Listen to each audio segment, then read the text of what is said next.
Hello everyone, welcome back to my channel.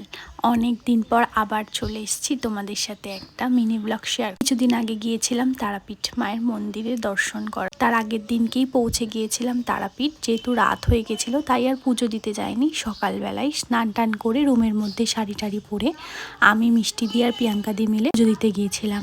বাধা ধরা দোকান থেকেই পুজোর সামগ্রী কিনে মায়ের দর্শন করলাম। দাঁড়া তোমাদেরকেও দেখাবো কাছ থেকে। মাকে সেদিন খুব সুন্দর লাগছিল। আর সেদিন যেহেতু বেবার ছিল, মঙ্গলবার ছিল, সেজন্য বেশি ভিড় হয়নি। তার আগের দুদিন নাকি প্রচণ্ড ভিড় ছিল। পুজো দেওয়ার পর এই চারপাশটা একটু ঘুরে দেখছিলাম, ভালো লাগছিল।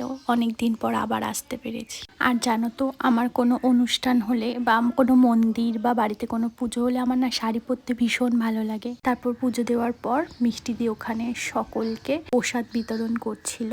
তা সবই ভালো ছিল, কিন্তু কি বলতো, এখন যেখানেই এরকম বড় বড় মন্দির সেখানেই সব টাকার খেলা, আর কিছুই না। যাই হোক, এগুলো তো আর চেঞ্জ করা যাবে না যতক্ষণ না মানুষ নিজে থেকে চেঞ্জ হবে। তো মায়ের ভোগ দর্শন করে নাও। তারপর ওখানে আমরা কিছুক্ষণ থাকার পর একটু শ্মশানে ঘুরে আবার রুমে চলে এসেছিলাম। সন্ধ্যেবেলা সন্ধ্যা আরতি দেখে শীতল ভোগ বিতরণ করে আমরা চলে এসেছিলাম। আবার আসছি তোমাদের সাথে নেক্সট কোনো ভিডিওতে। দেখা হচ্ছে, টাটা।